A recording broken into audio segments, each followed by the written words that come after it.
Hello, it's Alex and welcome to Hey Little Thrifter. Today I'm going to be talking about all of the horror films I watched in October. I shared a video talking about the 13 films I was planning on watching, and I did end up watching all of those plus a few more, so I ended up watching 18 total that were my first time watching them, and then I also rewatched Halloween because of course, and I also rewatched Garth Marenghi's Dark Place because of course. They're both amazing and all-time favourites of mine, so I really enjoyed rewatching those. But yeah, in this video I'm going to talk about the 18 other films that I watched, and I'll try and keep them fairly brief so this video isn't too long. And I have tried to rank these in some kind of order, going from my least favourite to my favourite. And yeah, everything is ranging from a 2-star to a 4-star. So we've got a good mix. Most of it was good though, but there were a few that I did not like. Let's start with those.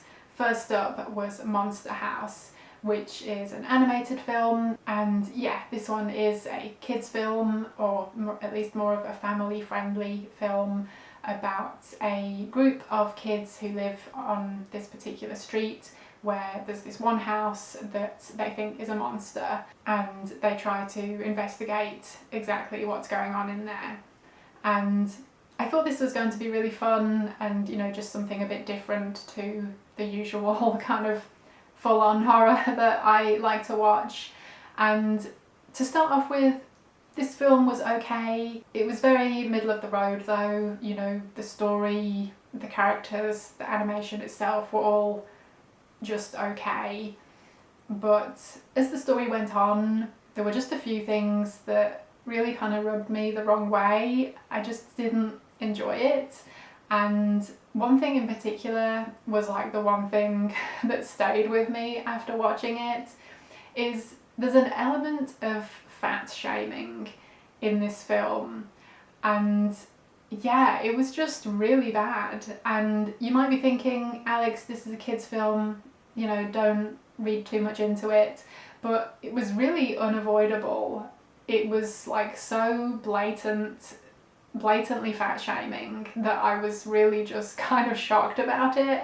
And yeah, it just left a really bad taste in my mouth. By the end of the film I was like, why was this a thing?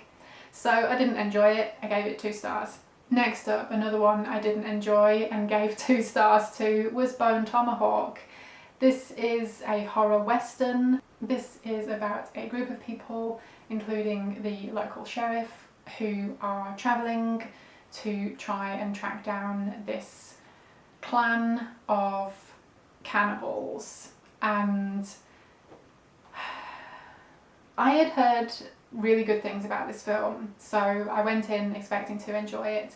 I'd heard that it was really gruesome and brutal, and I was like, cool, I'm here for it. And it does have a couple of brutal and gruesome scenes. The rest of the film is incredibly slow, and it's over 2 hours for absolutely no reason, and it has a really good cast. I've no idea how, but it does. And I just didn't like the story of this one. It had its moments, but overall I just thought it was super boring.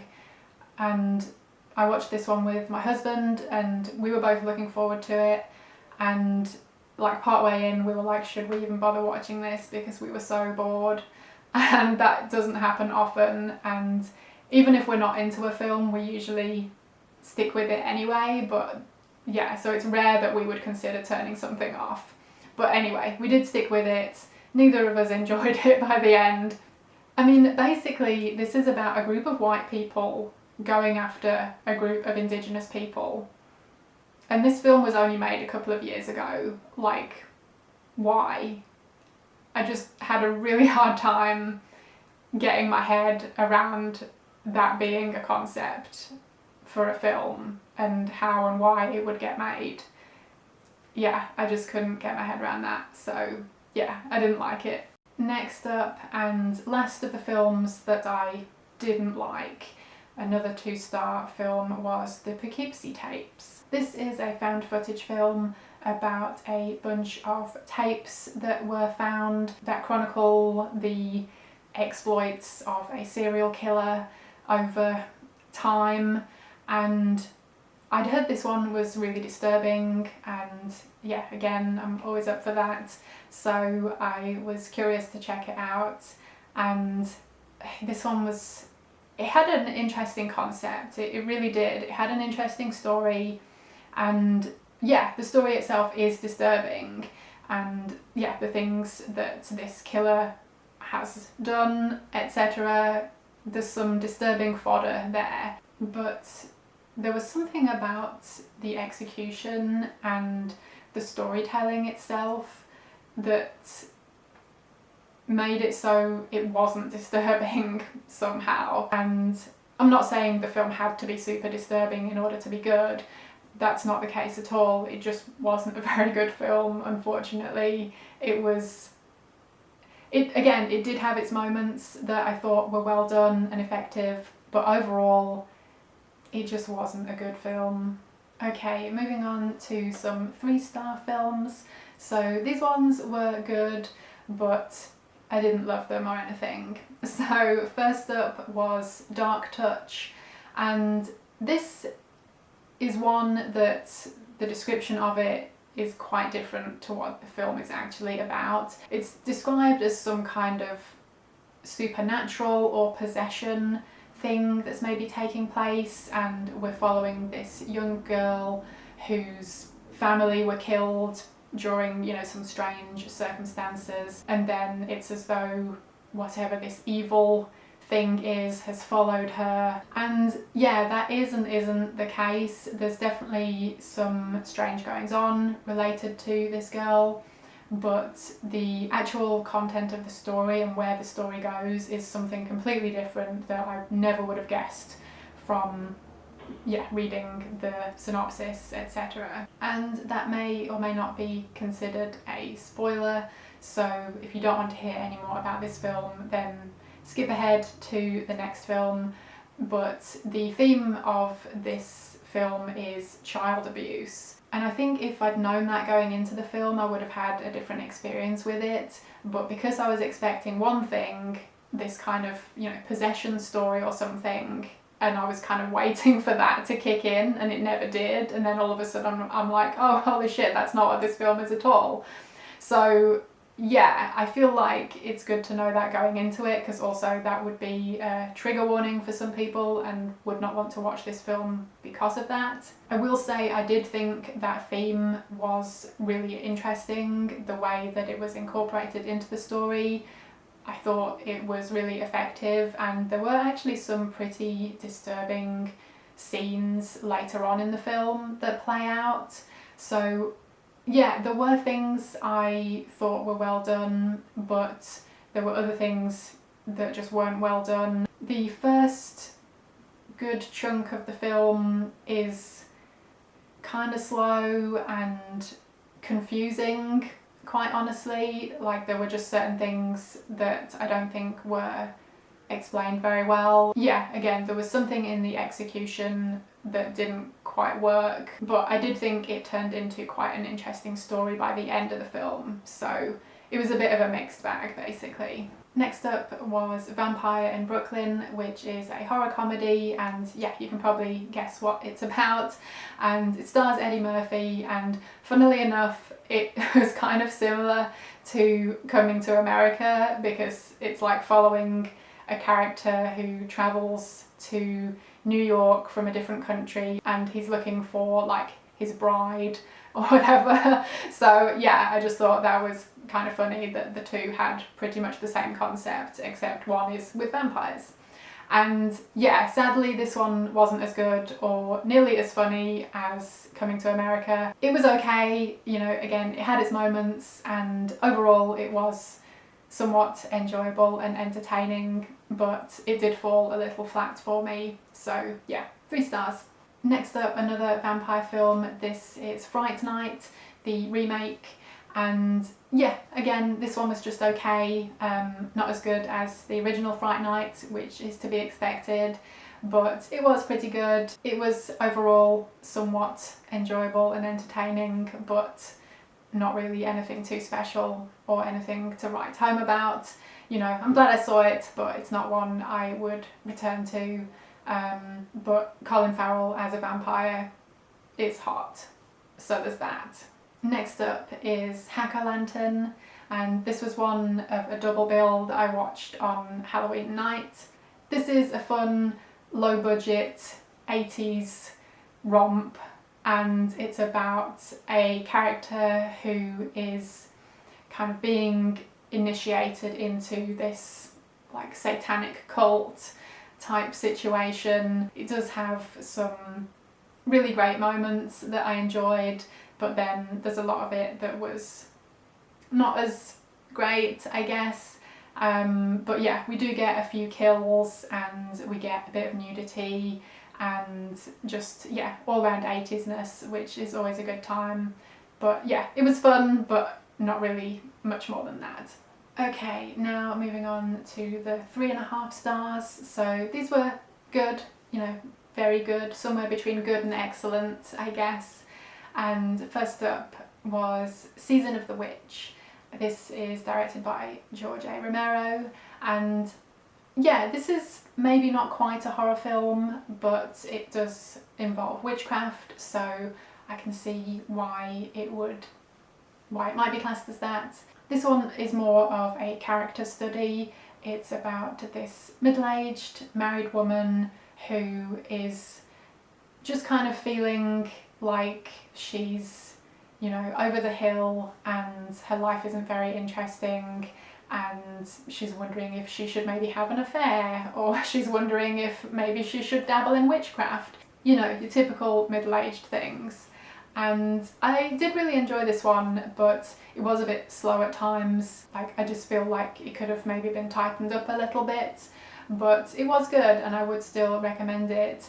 It does have some really cool dream sequences throughout the film, as our main character is kind of dealing with her, you know, life filtering in to her dreams and how that kind of manifests itself. And the witchcraft element I thought was really well done, and while I don't have the first-hand experience to say whether it's accurate or not, it did seem quite well done, so I thought that was cool too. And yeah, this was a good watch. I'm glad I checked it out. Next up, also 3.5 stars, was I'm Not a Serial Killer. This is about a teenage boy who is diagnosed as a sociopath, and he is regularly seeing a therapist, and he basically thinks he's going to kill someone and it could happen at any moment. And anyway, he then finds out that there is a serial killer in his neighbourhood, and he finds out who he thinks it is and kind of is tracking them down. I thought this was good. There were some elements in here that I really enjoyed and thought were really great. Some elements not so much, so it was a little bit of a mixed viewing experience overall. And yeah, one of the things that I didn't like so much is pretty spoilery. It's an element of the film that I wasn't aware of going into it. So yeah, I won't mention it here. But yeah, this was a good film overall. I liked it, but just maybe not quite as much as I thought I was going to.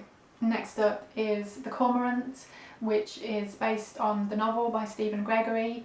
I loved the book and I quite enjoyed the film. I thought it was a pretty good adaptation. There are a lot of things that play out very similarly to the book, but the book definitely goes to some places that the film does not, which isn't surprising because that book, yeah, has some pretty, it goes to a couple of places that I can't see the BBC putting to film. Anyway, this one is about a couple and their young son. They have inherited a cottage in Wales from a relative that passes away, and the catch to taking the house is that they must also take care of the relative's pet cormorant, and this bird ends up taking over their lives in different ways as time goes on. It really affects our protagonist, played by Ralph Fiennes, and yeah, things slowly with his relationship with his wife and stuff, kind of things go off the rails. I mean, it's a pretty unique concept for a story. I don't know the last film I saw that featured a bird so heavily as like pretty much a main character, so that was really interesting, and I did think it was very well done in the film. This is definitely your slower, quieter type of horror, and yeah, I did really enjoy this one. I'm glad I saw it. Okay, and now we're moving on to the 4-star films. So these were ones that I thought were great, that were excellent, that I really enjoyed. First up is Altered States, which is a kind of science fiction horror film. This is about a character who is researching the effects of drugs and sensory deprivation on the human mind and memories, and yeah, of course things get out of hand and get pretty wild. I really like this one. Is a bit slow at times, and yeah, some elements didn't quite work, but I did really enjoy it overall. It does have some great imagery in it, especially towards the end. I thought, yeah, there were some really awesome moments that I thoroughly enjoyed. Next up is Kwai Dan, which is a Japanese anthology film. I think there are 4 segments in here, and they're all somewhat supernatural in nature, and this is a long film. I think it's over 3 hours total, and yeah, a lot of them are pretty slow paced, but they are really stunning to watch.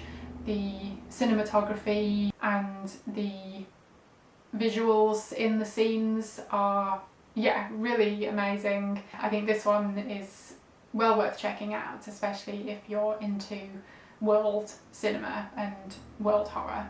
Next up is Alone in the Dark, which is focused on a mental hospital and a new doctor that arrives to work there along with his family moving into town. And one night there are a few patients who are more of your maximum security type patients who end up escaping, and of course they want to go on a killing spree. I really enjoyed this one. I just thought it was great. I think it's really underrated, and yeah, it has some really great performances in it, and yeah, I don't know, it is one that is a little bit all over the place, and then it turns into kind of a home invasion type story. But yeah, there's just some really interesting characters here. There's also a couple of scenes in this like punk new wave club with live bands playing, which yeah, I just thought, oh, that was great. So there's a lot of things thrown into this film, and it's a bit of a mishmash, but I really liked it. Next is The Godsend. This is based on the novel by Bernard Taylor, and like The Cormorant, I think the book was better, but I did think the film was a really good adaptation of the book. I think this one is pretty faithful to the book for the most part. There are some differences, but yeah, pretty faithful and well done adaptation.